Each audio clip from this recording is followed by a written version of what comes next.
So there are basically a few metrics that we're looking at, and I have talked about when we're scoping out a potential development site, the importance of population to make sure that we have enough people in that radius, the trade area of that market. Typically, it's going to be a 3-mile radius around the site.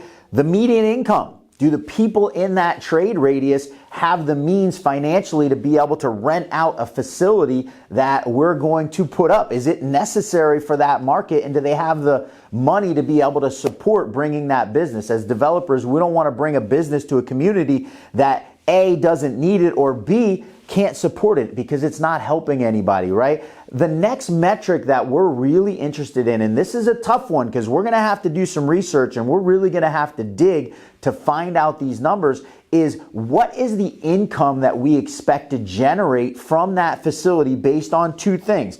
What's the square footage that we're going to be able to build of net rentable space? And then what are the current rates in that market, and what does that project out to over the lifespan of this project? Now, keep in mind that when we buy a piece of land, we're usually 1.5 to 2 years away from opening the doors of that facility, and then in the industry, another 2 to 3 years from getting to what we would call stabilized. In other words, that facility has been filled up with renters, and not only has the space been filled, but what we call the economic occupancy. So the rates of that facility have risen to the point that it's reflective of other facilities in the market. We've sort of gotten to the level of the other facilities that we're competing with in that trade radius. That would be considered stabilized. We have to make an estimate. What is that number going to look like when we get to stabilization? What rates do we think we're going to be collecting from that facility? We use a number price per square foot, and you'll hear different people in the industry. Some people do monthly. So if you're getting $1.68 a month over 12 months, that works out to $20 a square foot.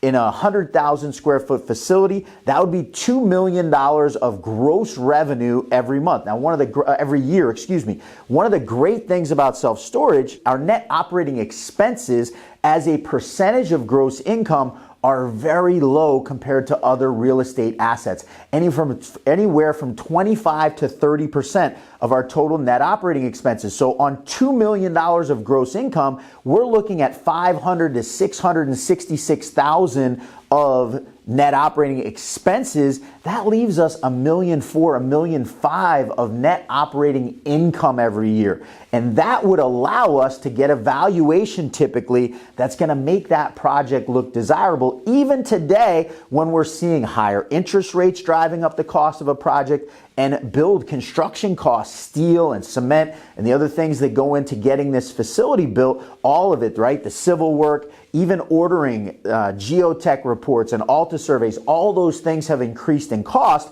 We want to be about $20 a square foot at that stabilization time, right? Once the project's fully built, we've not only rented all the space, but we've increased the rates of people to reflect what that market's going to look like. And so we're going to spend a lot of time researching the current competitors in a market to see what are they offering for rates right now, how much availability do they have?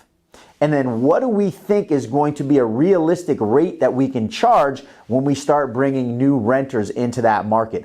All of those statistics are going to go into us deciding, do we think this is going to be a necessary project in this community? Do they need it to be here? And then B, of course, can it support the project financially in a way that's going to help us make money for us and our investors?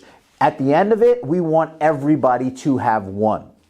Hey, if you got some good information out of this video, please hit the like button, subscribe to our channel. By now, you know this is the kind of content we're going to be talking about. We are all in on self-storage. We eat, sleep, breathe this here at Legacy Developers. Love the space, love the community within the space. And if you're interested in getting deeper into self-storage, whether it be as an investor, an owner, a developer, check out StorageSyndicate.com, our mastermind. Join it. You're going to hear even deeper information like this and get to take advantage of an amazing community where you're going to get to network and get access to all the people that we use within the industry to put up the projects we're building.